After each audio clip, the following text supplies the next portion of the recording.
साथियों नमस्ते, आप सभी का हार्दिक स्वागत अभिनंदन।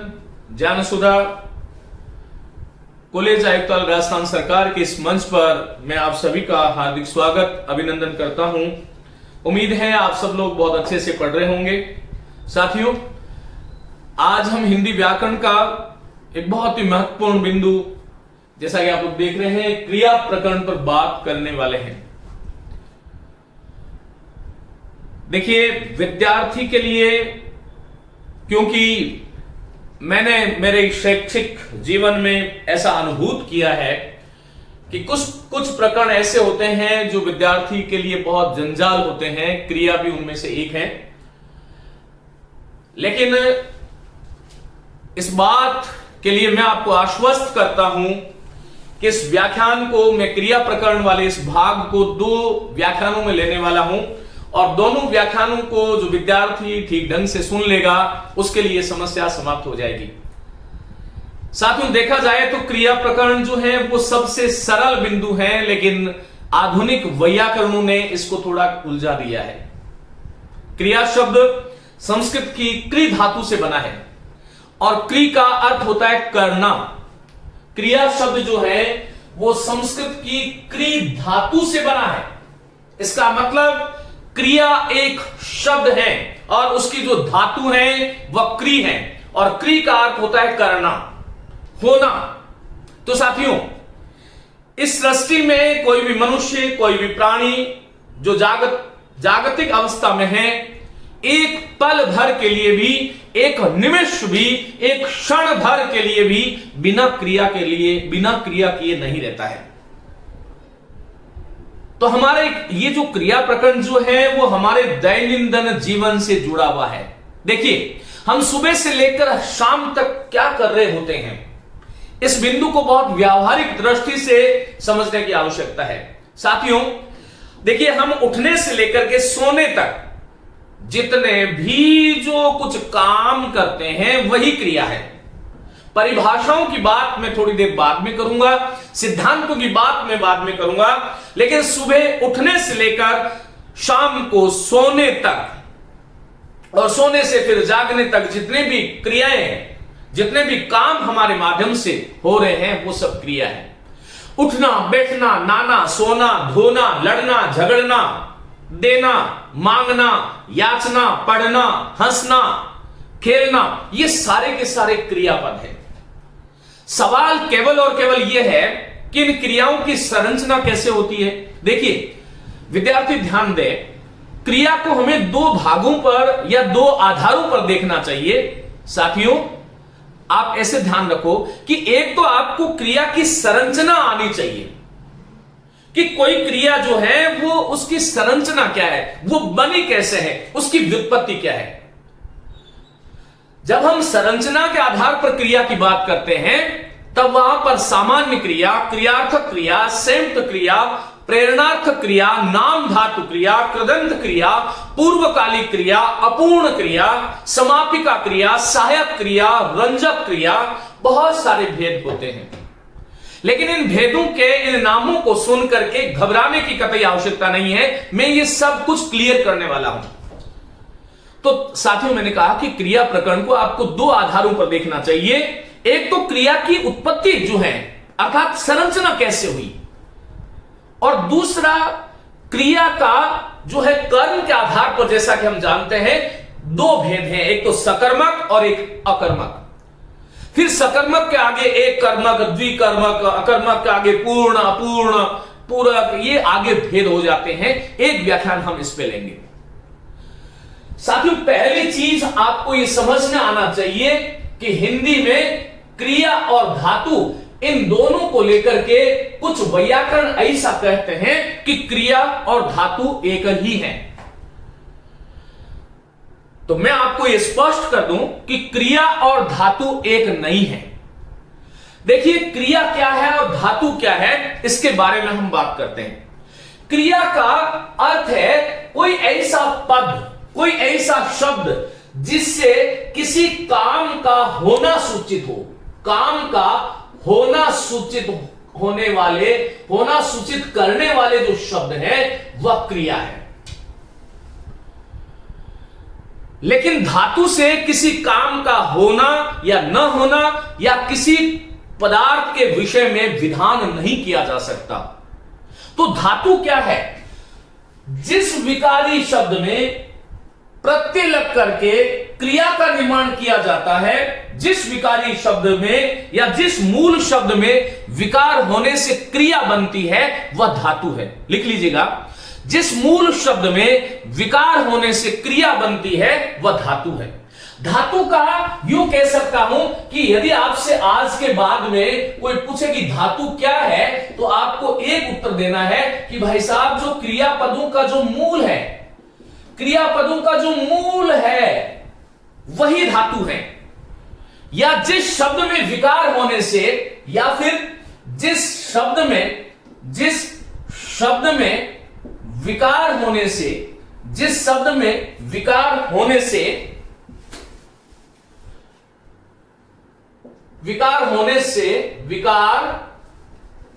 जिस शब्द में विकार होने से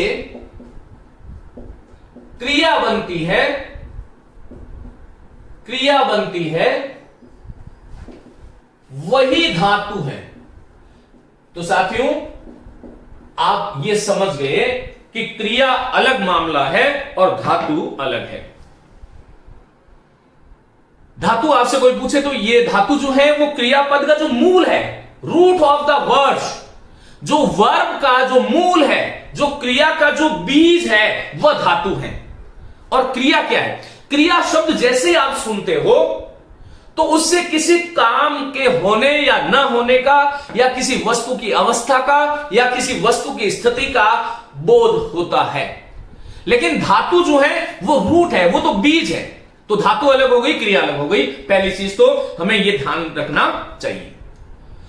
अब साथियों, ये जो क्रिया जो पद है, अभी तक हमने ये बात देखी कि क्रिया अलग है, धातु अलग है। एक उदाहरण मैं आपको दे देता हूं। देखिए, जैसे पढ़, ये पढ़ क्या है? मूलतः ये जो धातुओं का जो विकास जो होता है वो संस्कृत से होता है। संस्कृत में धातुओं के लिए गण बनाए गए थे, 10 गण थे, भवादिगण, अदादिगण, रुधादिगण इत्यादि इत्यादि। फिर उसके 3 वचन थे संस्कृत में, एक वचन, द्विवचन, बहुवचन, लिंग थे। लेकिन संस्कृत की जो परंपरा थी वो हिंदी में व्यवहारिक दृष्टि से हुई, तो हिंदी में कोई गण नहीं होता। लिंग जो है वहां पर 3 थे संस्कृत भाषा में, हिंदी में 2 लिंग रह गए। और फिर वचन 3 थे संस्कृत में, यहां पर 2 वचन रह गए। तो मूलतः पठ धातु थी। संस्कृत में यह बीज था पठ धातु, और ये पठ धातु ही हिंदी में आकर के पढ़ बन गई। ये ध्यान रखिएगा। अभी मैं आपको बताऊंगा कि किसी क्रियापद के मूल को हमें कैसे जानना चाहिए, किस प्रकार से हम ये निर्णय कर सकते हैं कि ये क्रिया है और इसका मूल ये है। तो ये जो पठ है, इससे क्या बना? बोलो, पढ़। ये पढ़ जो है ये हिंदी की धातु है, ये ध्यान रखिएगा। पढ़, हंस, पढ़, हंस, आ, जा, लगा, दौड़, मर, बैठ, ये धातु है। इस धातु का निर्णय करना जो है वो आप निर्णय कैसे करोगे कि ये धातु है और ये क्रिया है? तो एक बात आपके लिए बहुत महत्वपूर्ण बात बोलने जा रहा हूं। विद्यार्थियों, कान खोल के आपको सुनना है। देखो, किसी भी क्रियापद के धातु को यदि आपको जानना है, किसी भी क्रियापद के धातु को आपको जानना है कि ये क्रियापद है और इसकी धातु क्या है, तो आप क्या करो कि उस क्रियापद का प्रयोग तू के साथ करके देखो। मध्यम पुरुष का एक वचन है तू, और इस तू के साथ किसी भी क्रियापद का जो प्रयोग करोगे वही मूल धातु होगी। किसी भी क्रियापद के धातु का यदि पता करना है तो उस क्रियापद का तू के साथ प्रयोग कर दो। देखो, तू पढ़, तू चल, तू हंस, तू बैठ। अब आपने यदि इस परंपरा को तू दौड़, इस परंपरा को यदि अपना लिया, तू मर, तू आ, तू जा, तू मांग,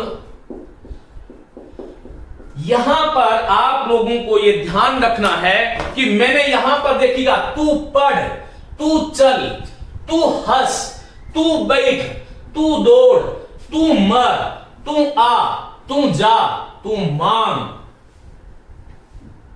ये तू के साथ में जो जो मैंने गोले में बंद किए हैं वह हिंदी के धातु पद हैं, क्रिया नहीं है। ये आपको ध्यान रखना है। और धातु का कभी वाक्य में प्रयोग नहीं होता, वाक्य में क्रिया का प्रयोग होता है। आप लोगों के मन में यह शंका हो सकती है कि सर तू पढ़ भी तो एक वाक्य है, तो यह हमें ध्यान रखना चाहिए कि क्रियापद में जो तू का जो आधारतक रूप है वो इसका अपवाद है। ये तू पढ़ आज्ञा दी जा रही है, तू चल, तू उठ, तू बैठ, तू आ, तू जा, तू सो, तू भाग, तू दौड़, तू मांग। ये सारा का सारा तू के साथ में उस क्रिया का आधारतक रूप जो है वही हिंदी की धातु है। इस तरीके को यदि आपने अपना लिया तो आप कभी भी गलती नहीं कर सकते। हिंदी भाषा में जो दो प्रकार के प्रत्यय मैंने आपको बताए, एक तो कृत प्रत्यय और एक तद्धित प्रत्यय। और कृत प्रत्यय का प्रयोग धातु के साथ होता है, तो किसी भी क्रियापद का मूल यदि आपको जानना हो तो तू के साथ उसका प्रयोग कर दो। आधारतक वाला जो प्रयोग होगा वही उस क्रियापद का मूल धातु होगा, यह ध्यान रखना चाहिए। तो आज के बाद में आपको कोई धातु पूछे कि धातु क्या है, तो क्रियापद का मूल है, कैसे पता करोगे? तो उसको यह बताना है कि भाई जो तू है, मध्यम पुरुष का जो सर्वनाम तू है, उसके साथ किसी क्रिया का आधारतक, इसको विधि रूप कहते हैं। ध्यान रखिएगा, आधारतक अर्थात विधि रूप जो है उसका हम प्रयोग करते हैं तो वो धातु स्वयं में प्रकट हो जाती है। साथियों, ये जो पठ धातु है, ये जो पठ धातु है, इससे देखो क्या बनता है, पढ़ा। इससे क्या बना, पढ़ी। इससे क्या बनता है, पढ़े। इससे क्या होगा, बोलो पढ़िए। इससे क्या होगा, बोलो पढ़िएगा। इससे क्या होगा, बोलो पढ़े। इससे क्या होगा, बोलो पढ़ता है। इससे क्या बनेगा, पढ़ेगा। इससे क्या बनेगा, पढ़ूंगा। इससे क्या बनेगा, बोलो पढ़ना। इससे क्या बनेगा, बोलो पढ़ाता। इससे क्या बनेगा, बोलो पढ़वाता। आप लोगों को एक ये ध्यान रखना चाहिए, मैंने आपको कहा था धातु जो है वो क्रियापद का बीज है। जैसे एक बीज है, उस बीज से हम वृक्ष लगाते हैं और वृक्ष की कितनी शाखाएं फैल जाती हैं।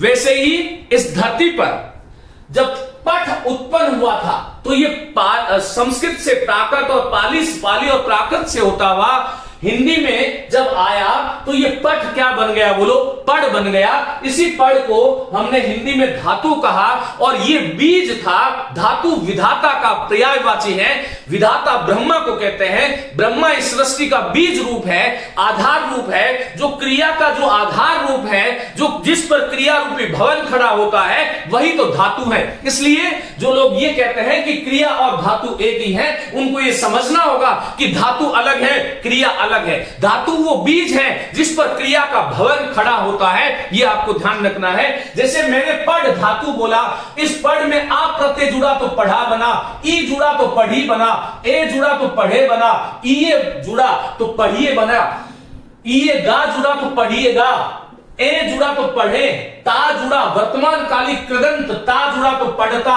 एगा जुड़ेगा भविष्य कालिक कृदंत है तो पढ़ेगा, और पढ़ूंगा ऊंगा जुड़ा, पढ़ना ना जुड़ा सामान्य क्रिया का रूप है। पढ़ाता और पढ़वाता, पढ़ाता प्रथम प्रेरणार्थक है, पढ़वाता द्वितीय प्रेरणार्थक है। तो धातु की संरचना किससे होती है, हमें यह जानना चाहिए कि ये जो धातु है, इस धातु को या इस क्रिया को हम दो रूपों में जान सकते हैं। एक तो जिसको हम बोलते हैं, इस क्रिया को हम दो रूपों में जान सकते हैं, एक तो जिसको बोलते हैं मूल धातु और दूसरा जो है वह है यौगिक। तो मूल धातु क्या है, जिसमें किसी प्रत्यय का योग नहीं है, वह मूल धातु है। साथियों, ये जो पढ़ है उस पढ़ में किसी प्रत्यय का योग नहीं है, इसलिए मूल है ये पढ़। तू चल, हंस, बैठ, दौड़, मर, आ, जा, तू, मांग, ये सारे के सारे क्या है बोलो, ये मूल धातु है। और मूल धातु का प्रयोग हिंदी भाषा में तू के साथ आधार तक वाला जो रूप है उसके साथ आप करके ये देख सकते हो कि उसका मूल रूप क्या है, इस तरह से आपको जानना। फिर यौगिक मूल धातु के साथ में मूल धातु हो गई, और मूल धातु के साथ में जब प्रत्यय जोड़ देते हैं, प्रत्यय जोड़ने से जो धातु बनती है उसी का नाम यौगिक है। लेकिन उसको यौगिक धातु नहीं कह करके यौगिक धातु कह सकते हैं, वह यौगिक क्रिया भी है। या मूल कहोगे तो वो यौगिक धातु है, अर्थात वो अब ऐसी धातु हो गई है जिसमें प्रत्यय का योग हो गया है। तो इस आधार पर हमें यह जानना चाहिए कि हिंदी में यौगिक जो क्रियाएं हैं या यौगिक जो धातुएं हैं, जिसको हम यह कहते हैं कि साहब संरचना के आधार पर क्रिया के भेद, संरचना के आधार पर क्रिया के भेद। पहली बात तो आपसे ये कोई नहीं पूछेगा कि संरचना के आधार पर क्रिया के कितने भेद हैं, ये आपको मैं समझाने के लिए कह रहा हूं। तो साथियों, संरचना के आधार पर जो क्रिया के जो भेद है, संरचना का मतलब क्या है, ये कई बार ऐसा भी आ जाता है व्युत्पत्ति के आधार पर, कई बार ये आ जाता है कि बनावट के आधार पर। अरे ये बनावट ही तो है, पढ़ से पढ़ा, पढ़ी, पढ़े, पढ़िए, पढ़िएगा, पढ़े, पढ़ता, पढ़ेगा, पढ़ूंगा, पढ़ना, पढ़ाता, पढ़वाता, ये पूरा का पूरा भवन इस बीच पर खड़ा है। तो ये जो बनावट, व्युत्पत्ति और संरचना, अब आपने ये देखा कि इसमें पढ़ से पढ़ा बना, ये पढ़ा क्या है, ये यौगिक क्रिया है, यौगिक धातु है, उसमें पढ़ था और पढ़ के साथ में हमने आ जोड़ दिया, तो ये पढ़ा है क्या, ये भूतकालिक कृदंत है। पढ़ी भूतकालिक कृदंत है लेकिन स्त्रीलिंग है। पढ़े आधार तक विधि रूप है, पढ़िए। एक तो मैं आपको बात बीच में इस प्रसंग से अतिरिक्त बता देता हूं, मेरे विद्यार्थी जितने भी सुन रहे हैं उसको आज के बाद में यह संकल्प लेना होगा। मैं देखता हूं कि आप लोग क्या करते हो, जैसे मैंने कहा कीजिए, तो कीजिए में ये लगा देते हो, लीजिए, लीजिए में ये लगा देते हो। आज के बाद में ए लगाना है। किसी भी क्रिया का जो विधि रूप है, जिसको हम चाहिए अर्थ कहते हैं, उस चाहिए अर्थ में ये का प्रयोग न करें, ए का प्रयोग करें। लिखिए, इसी प्रकार से बैठिए, ध्यान रखिएगा, बैठिए, इसी प्रकार से आइए, सुनिए, लीजिए, पीजिए, एडी वाला जिसको आप ए कहते हो, उसका प्रयोग आपको करना चाहिए।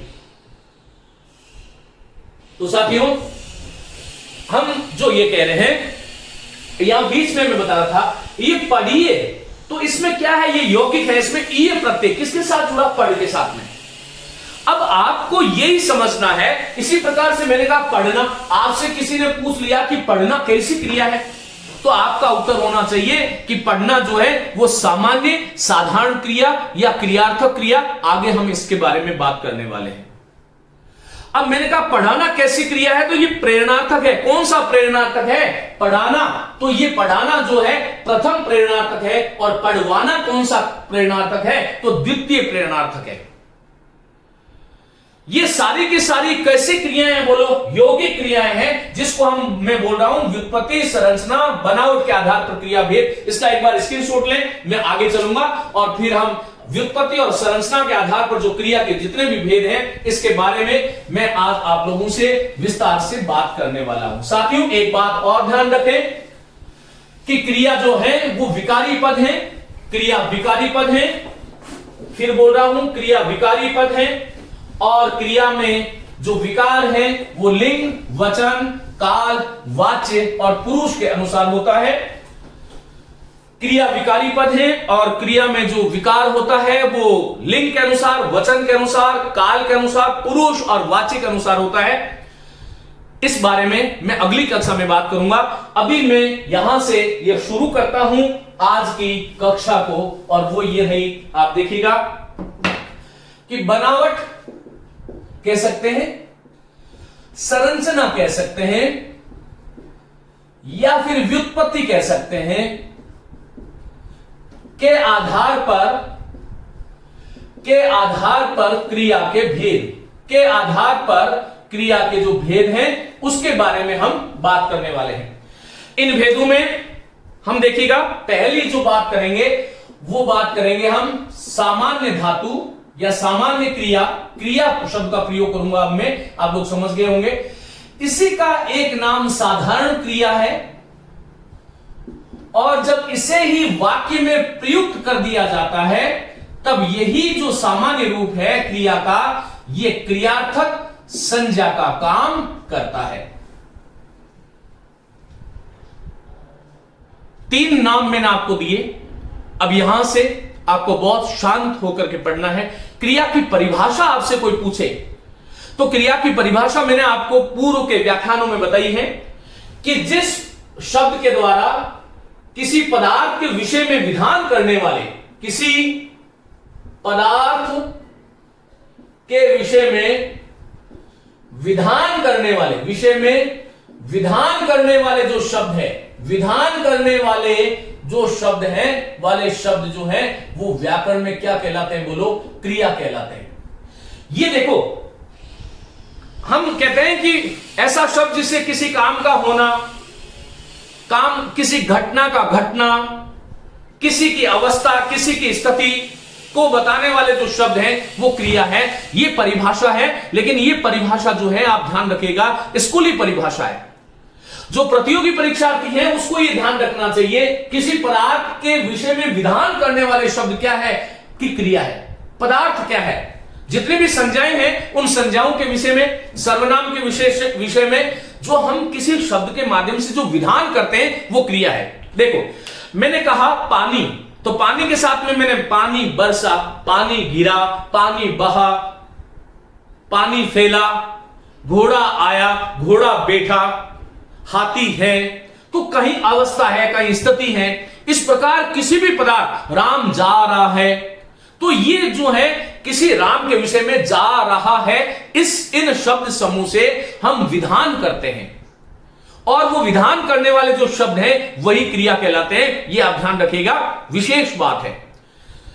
अब मैंने आपको कहा कि बनावट और संरचना के आधार पर जो पहली जिसका मैंने नाम दिया है वो 3 नाम मैंने आपको दिए हैं कि सामान्य क्रिया, साधारण क्रिया, और उसी सामान्य क्रिया के सामान्य रूप को या साधारण रूप को जब हम वाक्य में प्रयोग कर देते हैं तब वो क्रियार्थक संज्ञा बन जाती है। साथियों, आपको ये ध्यान रखना है कि जो जिसे मैंने धातु कहा, धातु के साथ जब आप ना जोड़ देते हो, और ना जोड़ने से जो क्रिया का रूप बनता है वो सामान्य क्रिया कहलाता है, वो सामान्य क्रिया कहलाता है। जैसे देखिएगा, पढ़ क्रिया थी, धातु थी, इसके साथ में ना जोड़ा, बोलो क्या बना, पढ़ना।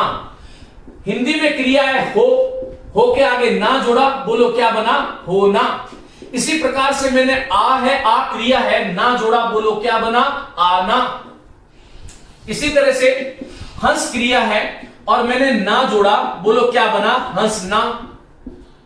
इसी प्रकार से मैंने कहा टहल क्रिया है, टहल क्रिया है, और टहल के साथ में मैंने ना जोड़ा, बोलो क्या बना, टहलना। अब मैंने आपसे केवल शब्द दिया कि टहलना क्या है, कि यह सामान्य क्रिया है या साधारण क्रिया है। तो जिन जिन भी क्रियाओं के अंत में, फिर से ध्यान रखिएगा, जिन जिन भी क्रियाओं के अंत में ना आ जाता है, ना आने वाली जो क्रियाएं हैं वो सामान्य या साधारण क्रिया कहलाती है। लेकिन यहीं से आपसे जो प्रश्न पूछा जाता है वो आपसे एक प्रश्न देगा, प्रश्न में पूछेगा किस वाक्य में क्रिया का प्रयोग, किस वाक्य में क्रिया का प्रयोग क्रियार्थक संज्ञा या फिर संज्ञार्थक क्रिया, ये दोनों नाम है इसके, के रूप में हुआ है। तो ये सामान्य और साधारण क्रिया जिसको मैं कह रहा हूं उसका जब हम वाक्य में प्रयोग कर देते हैं तब वह क्रिया क्रियार्थक संज्ञा या फिर संज्ञार्थक क्रिया कहलाती है। दोनों प्रश्न आते हैं। क्रियार्थक संज्ञा और संज्ञार्थक क्रिया एक ही बात है, सामान्य क्रिया और साधारण क्रिया एक ही बात है। साथियों, सामान्य क्रिया या साधारण क्रिया किसी भी धातु के साथ ना जोड़ देते हैं तो वो सामान्य या साधारण क्रिया कहलाती है, और उसी सामान्य या साधारण क्रिया का जब हम वाक्य के आरंभ में अथवा मध्य में प्रयोग कर देते हैं तो वो वाक्य में प्रयुक्त होने पर वह क्रियार्थक संज्ञा अथवा संज्ञार्थक संज्ञा का काम करती है, फिर वो क्रिया नहीं लेती, फिर वो वाक्य में संज्ञा की भांति काम करती है। यह आपको ध्यान रखना चाहिए। देखो, मैंने आपसे कहा कि टहलना स्वास्थ्य के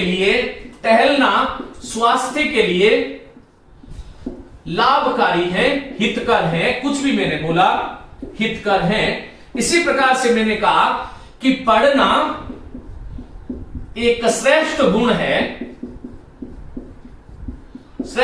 है। इसी प्रकार मैंने कहा कि हंसना आवश्यक है। इसी प्रकार मैंने कहा मुझे आज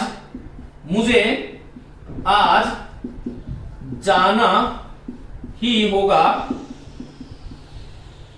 जितने भी देखो, अब इसमें टहलना, पढ़ना, हंसना और जाना, साथियों बहुत महत्वपूर्ण बात बता रहा हूं।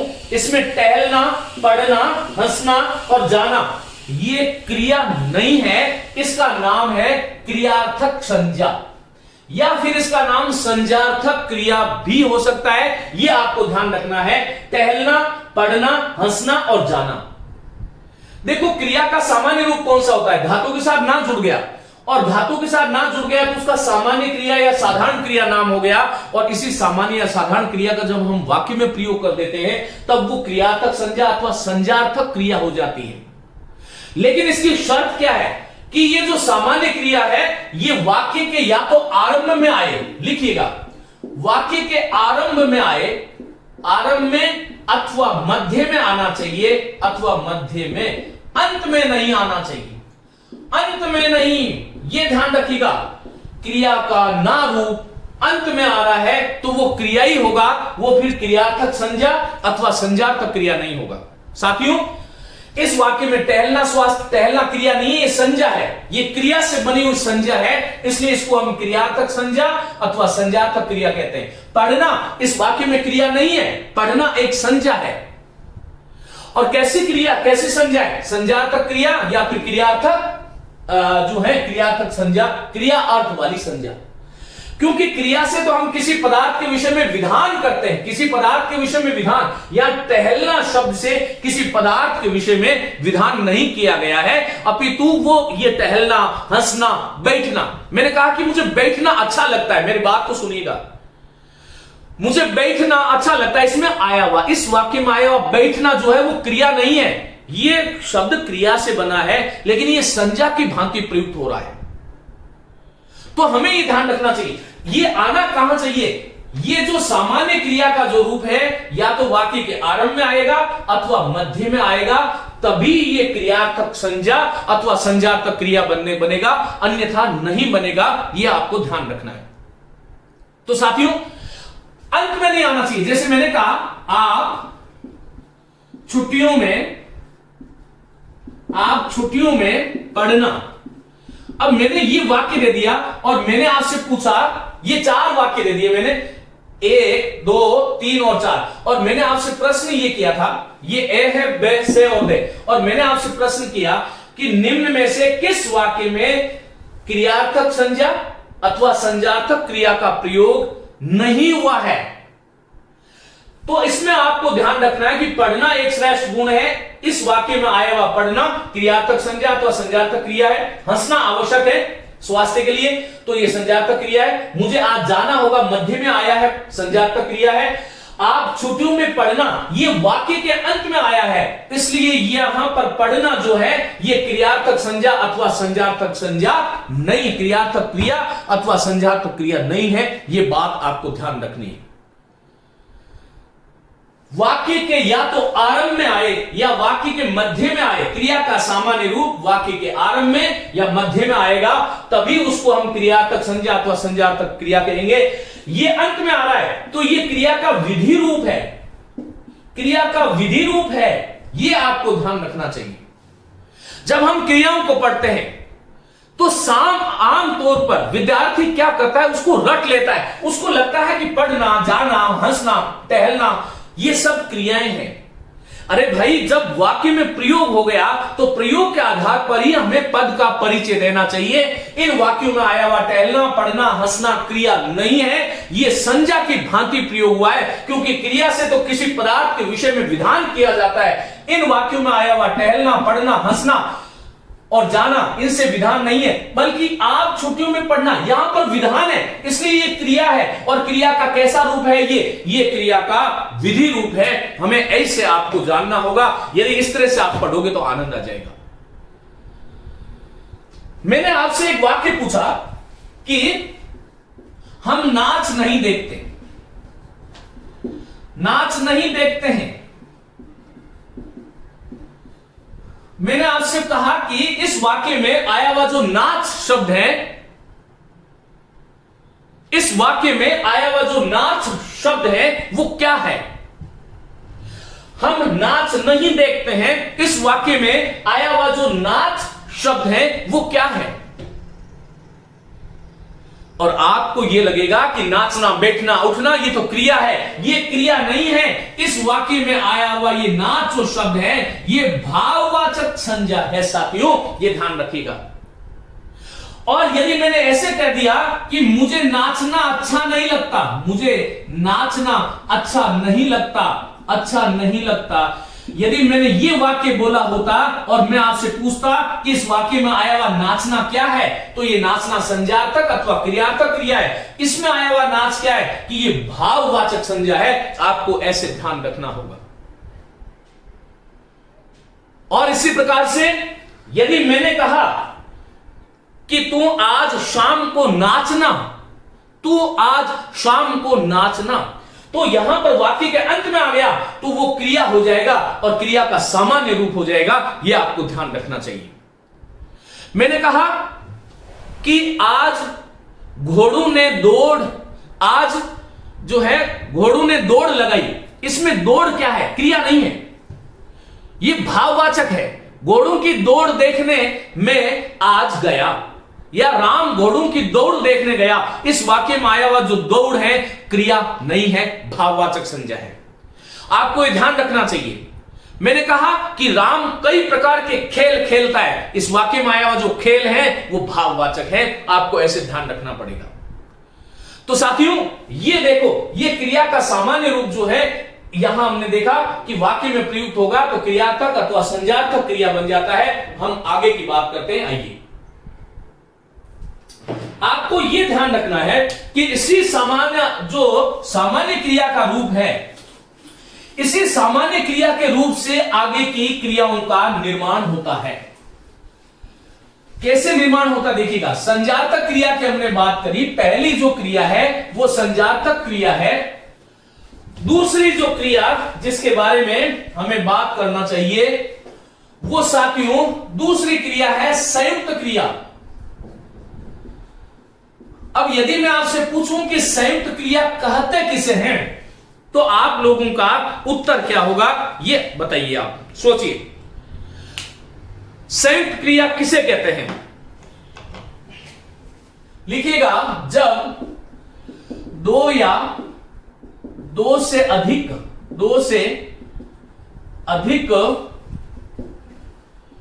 भिन्न भिन्न अर्थ वाली जब दो या दो से अधिक भिन्न भिन्न अर्थ वाली क्रियाएं मिलकर पूर्ण क्रिया का बोध कराती हैं,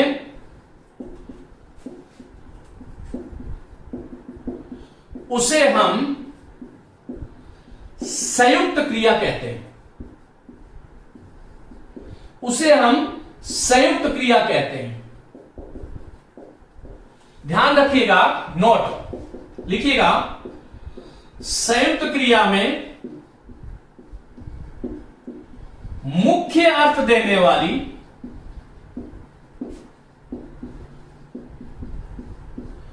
मुख्य क्रिया तथा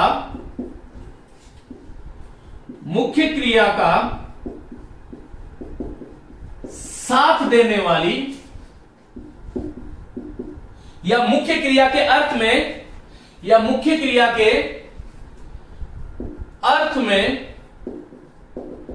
पूर्णता लाने वाली क्रिया जो है, क्रिया को रंजक क्रिया अथवा सहायक क्रिया अथवा कृदंत क्रिया कहा जाता है।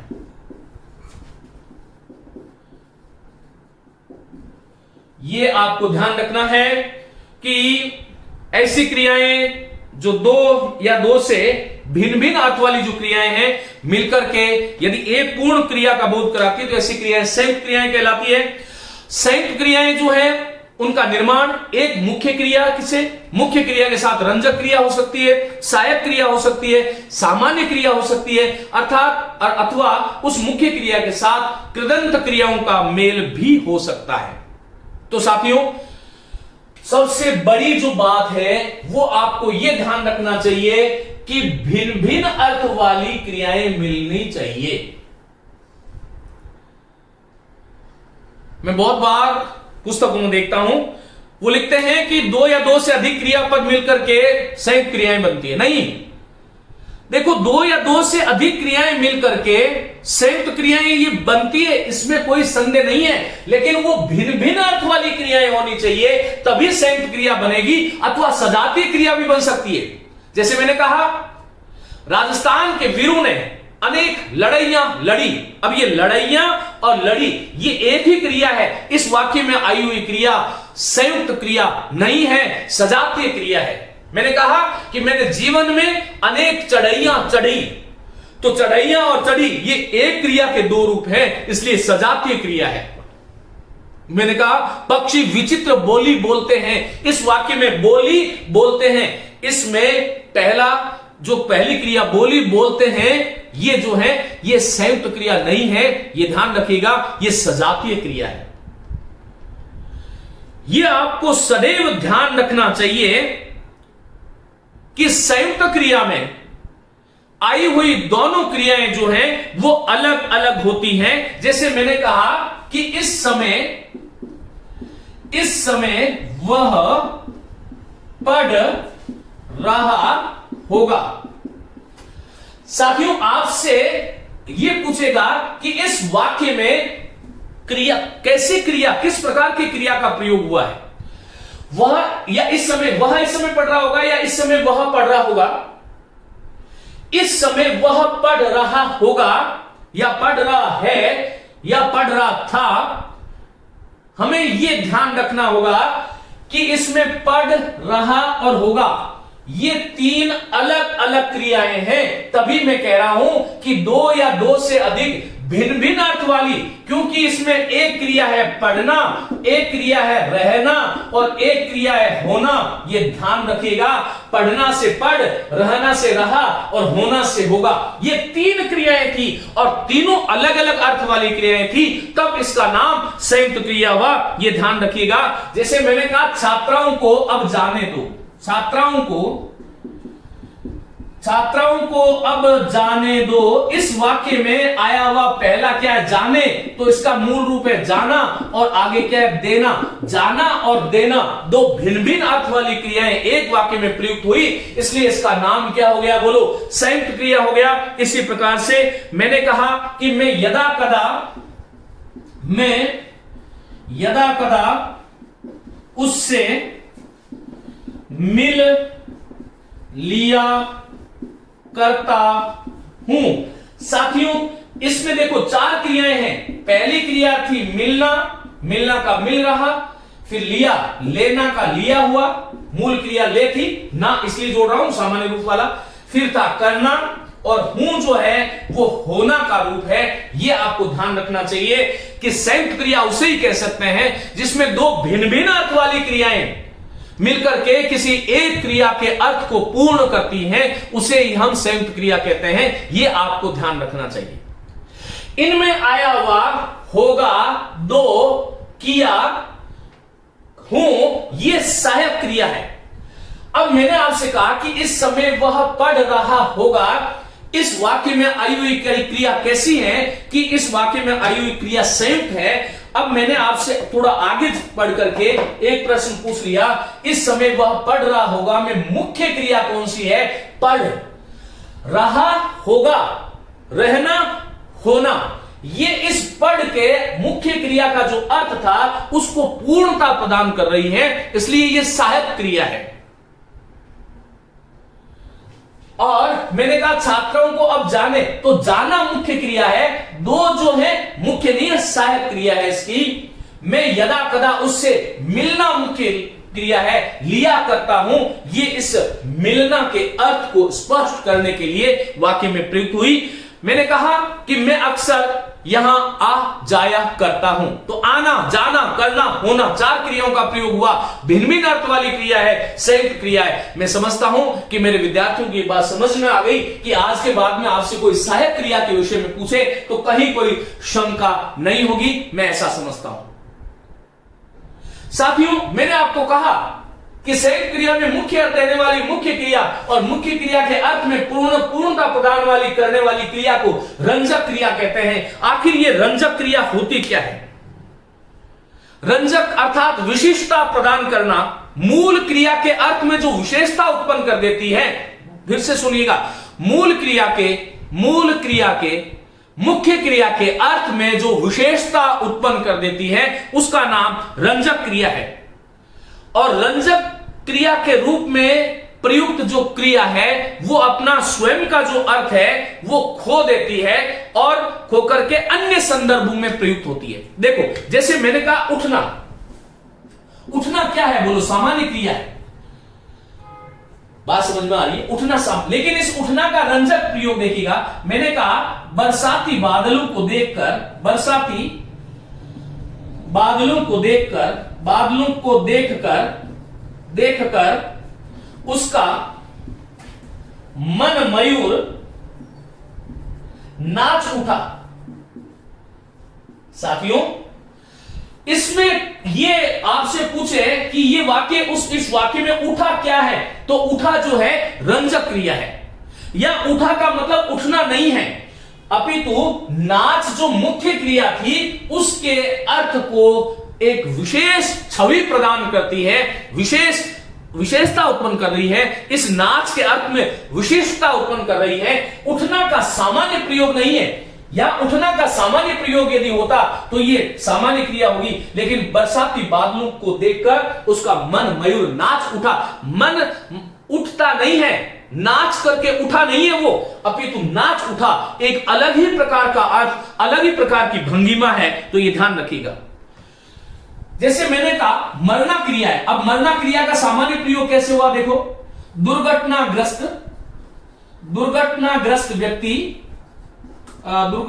व्यक्ति मर गया। इस वाक्य में ये मर जो है इसका इस क्रिया का एक सामान्य प्रयोग है, यह क्रिया का सामान्य प्रयोग है, यह ध्यान रखिएगा। और मैंने कहा कि लड़ झगड़ कर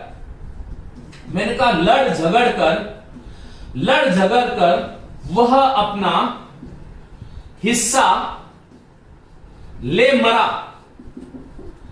ये पूछा हुआ प्रश्न है, ये ध्यान रखिएगा। लड़ झगड़ कर वह अपना हिस्सा ले मरा। इस वाक्य में आया हुआ मरा जो क्रिया रूप है ये मरने अर्थ में प्रयुक्त नहीं है, अपितु रंजक के रूप में प्रयुक्त है। क्योंकि ले जो था, लेना जो क्रिया थी उसके अर्थ को एक विशेष छवि प्रदान कर दी, एक विशेषता उत्पन्न कर दी। इसलिए ये जो ले मरा ये जो प्रयोग है ये क्रिया का रंजक प्रयोग है।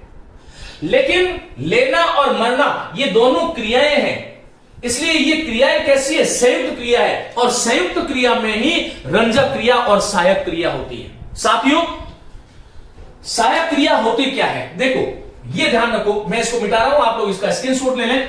सहायक क्रिया किसे कहते हैं? सहायक क्रिया के विषय में आपको एक दो बातें जाननी चाहिए कि हिंदी में सहायक क्रियाएं जो हैं वो विशेष करके हो से विकसित है। ये जो हो जो रूप है ये सहायक क्रिया है। चलो देखिएगा, सहायक क्रिया कहते किसे हैं? सहायक क्रिया जो क्रिया मुख्य क्रिया के कालों की रचना करती है, कालों की रचना करती है। सामान्य रूप से हम उसे सहायक क्रिया कहते हैं, जो काल की बोधक है। और इस काल की बोधक में देखो, हो जो था इसका रूप एक बनता है, बहुवचन में बनता है, भूतकाल में बन जाएगा था, ये ध्यान रखिएगा। इसी प्रकार रहा, रही, रहे, इसी प्रकार होगा, होगी, होंगे। ये जो है जिसे हम इज, आर, एम कहते हैं, जो हेल्पिंग वर्ब है, वह जो है वह सहायक क्रिया है। यह ध्यान रखिएगा, जो क्रिया मुख्य क्रिया के काल की रचना करती है, काल रचना में सहायक, मुख्य क्रिया के रूप में आकर, मुख्य क्रिया के साथ में आकर के जो मुख्य क्रिया के अर्थ को पूर्ण करने वाली जो क्रिया है वह सहायक क्रिया है। यह ध्यान रखिएगा। एक बहुत महत्वपूर्ण बात जो आपको ध्यान रखना चाहिए कि जिस वाक्य में मुख्य क्रिया नहीं होती, जिस वाक्य में मुख्य क्रिया नहीं होती, वहां पर सहायक क्रिया भी नहीं होती। यह ध्यान रखिएगा। यदि मुख्य क्रिया होगी तभी सहायक क्रिया होगी, मुख्य क्रिया नहीं है तो सहायक क्रिया भी नहीं है। मैंने आपसे कहा कि मेरे पिताजी, लिखिएगा, मेरे पिताजी अध्यापक हैं। अब परीक्षक आपसे ये पूछेगा कि इस वाक्य में है क्या है, तो है क्या है? सहायक क्रिया है क्या? सोचिए। सहायक क्रिया वहीं पर होती है जहां पर मुख्य क्रिया होगी, मुख्य क्रिया नहीं है तो सहायक क्रिया भी नहीं होगी। यह विशेष बात है, आपको ध्यान रखनी है। इस वाक्य में अध्यापक ये पूरक पद है, संज्ञा पद है, और ये है जो क्रिया है ये अपूर्ण है। यहां पर ये जो है ये सहायक क्रिया नहीं है। और मैंने कहा कि बच्चे झगड़ रहे हैं, बच्चे झगड़ रहे हैं। इस वाक्य में है क्या है कि सहायक क्रिया है, क्योंकि झगड़ना क्या है? मुख्य क्रिया है। इस प्रकार से आपको ध्यान रखना चाहिए कि जहां पर मुख्य क्रिया होगी वहीं पर सहायक क्रिया होगी, जहां मुख्य क्रिया नहीं वहां पर सहायक क्रिया का प्रयोग भी नहीं होता। यह आपको ध्यान रखना है। मैंने कहा तुम जयपुर जा रहे हो, तो यहां पर हो सहायक क्रिया है। और मैंने कहा तुम हो, यहां पर हो सहायक क्रिया नहीं है। मैंने कहा मैं पुस्तक, या मैंने कहा मैं पुस्तक पढ़ता हूं, मैं पुस्तक, लिखिएगा, मैं पुस्तक पढ़ता हूं। इसमें देखो पढ़ता मुख्य क्रिया है, हूं जो है वो सहायक क्रिया है। और मैंने कहा मैं व्यक्ति हूं, मैं शिक्षक हूं, मैं वैज्ञानिक हूं, मैं चिकित्सक हूं। इन अभी जो मैंने वाक्य बोले इसमें हूं का प्रयोग सहायक क्रिया के रूप में नहीं है। ध्यान रखने योग्य बात यह है कि जहां पर मुख्य क्रिया होती है वहीं पर सहायक क्रिया होती है, जहां पर मुख्य क्रिया नहीं वहां पर सहायक क्रिया का प्रयोग भी कभी नहीं होता। इन चीजों को आज जो है हमने साथियों ये पढ़ा कि जो है क्रिया और धातु में अंतर क्या है, धातु का निर्णय आप कैसे करते हो, सामान्य क्रिया का निर्माण किस प्रकार से होता है, सामान्य क्रिया और साधारण क्रिया कब क्रियार्थक क्रिया अथवा संज्ञार्थक क्रिया बन जाती है, साथ ही मैंने आपको बताया कि संयुक्त क्रिया किसे कहते हैं, जब दो या दो से अधिक भिन्न भिन्न अर्थ वाली क्रियाएं एक ही वाक्य में एक पूर्ण क्रिया का बोध कराती हैं, वह संयुक्त क्रिया है। संयुक्त क्रिया में पहली क्रिया मुख्य क्रिया होती है, दूसरी क्रिया रंजक क्रिया होती है या फिर सहायक क्रिया होती है। कृदंत क्रिया भी हो सकती है या मुख्य क्रिया के साथ में सामान्य क्रिया का प्रयोग भी कर सकते हैं, यह हमें ध्यान रखना चाहिए। उसके बाद मैंने आपको बताया कि रंजक क्रिया क्या है। जैसा कि मैंने कहा उठना का सामान्य प्रयोग, मैंने कहा कि मैं प्रातः जल्दी उठता हूं, यह सामान्य क्रिया का प्रयोग है। और मैंने कहा कि मन जो है बरसाती बादलों को देखकर उसका मन मयूर नाच उठा, तो यहां पर नाच के साथ में जो उठा का प्रयोग है यह सामान्य क्रिया के रूप में नहीं है, रंजक क्रिया। रंजक क्रिया आपसे कोई पूछे कि किसे कहते हैं, जो मुख्य क्रिया में कुछ विशेषता कुछ विशिष्टता उत्पन्न कर देती है, वह रंजक क्रिया है। इसी के साथ मैंने आपको सहायक क्रिया के विषय में बात करी। सहायक क्रिया जो है वो काल का विधान करती है, कालों की रचना। और काल की रचना हमारे यहां पर हिंदी में हो से होती है। हो का रूप मूल रूप संस्कृत में भू था, प्राकृत में आते हुए हो बना और हिंदी ने इसी प्राकृत वाले हो को अपनाया। हिंदी में अधिकांश क्रिया रूप जो है वो संस्कृत से निकलते हुए, जैसे संस्कृत में क्री निकला, प्राकृत में कर था और हिंदी में ये जो कर है ये कर ही क्रिया का मूल रूप है। हमें इस प्रकार से ध्यान रखना चाहिए, क्योंकि हमने कर से ही करा, करी, करूं, करें, करा, करता हूं, करती हूं, करेंगे, कीजिए, ये सारे के सारा कराना, करवाना, ये सारा का सारा हमने कहां से लिया है, बोलो, कर से लिया है। तो हिंदी में अधिकांश जो क्रिया रूप हैं वो प्राकृत से आए हैं, संस्कृत से होते हुए प्राकृत में परिवर्तित हुए और उन प्राकृत वाले जो मूल रूप थे वही हिंदी में आज हम उसे मूल रूप कहते हैं। ये आपको ध्यान रखना चाहिए। लेकिन इसके बीच की जो शुरुआत है वह संस्कृत से होती है। तो काल का विधान करने वाली जो क्रिया है वह सहायक क्रिया है, यह आपको ध्यान रखना है। काल का विधान करने वाली क्रिया सहायक क्रिया है, लेकिन एक बहुत बड़ी शर्त इसकी यही है कि सहायक क्रिया वही होती है जहां पर मुख्य क्रिया होती है। यदि मुख्य क्रिया नहीं है तो वहां पर सहायक क्रिया भी नहीं होगी, यह आपको ध्यान रखना। मैंने कहा मेरे पिताजी अध्यापक हैं, मैंने आपको कह दिया कि इंग्लिश में जो इज, आर और एम जो है ये हेल्पिंग वर्ब है। ये हिंदी में जब काल का विधान करते हैं तो सहायक क्रिया होते हैं और आपने है को पकड़ लिया और मेरी बात को अधूरा समझ करके इस वाक्य में है को सहायक क्रिया मान लिया तो ये गड़बड़ हो जाएगा। ये है जो है असमापिका क्रिया है, इसको अपूर्ण क्रिया भी कह सकते हैं। जब तक पिताजी के साथ में अध्यापक नहीं जोड़ूंगा, जब तक इस वाक्य का अर्थ पूर्ण नहीं होगा। एक बात आपको ध्यान रखना चाहिए कि वाक्य की संरचना में, हिंदी की जो वाक्य की जो संरचना है उसमें कर्ता, कर्म और क्रिया की ये जो त्रयी जो है, इस महत्वपूर्ण घटक, ये जो तीन जो घटक हैं, इन तीन घटकों में कर्ता, कर्म और क्रिया, ये जो तीन है उसका नाम त्रयी है। और इस त्रयी में सबसे महत्वपूर्ण घटक जिसके ऊपर वाक्य का ढांचा खड़ा होता है तो वो है क्रिया रूप। तो वाक्य में सबसे महत्वपूर्ण जो है वो क्रियापद है, क्योंकि किसी भी अकेले कर्ता से किसी भाव का बोध नहीं हो सकता।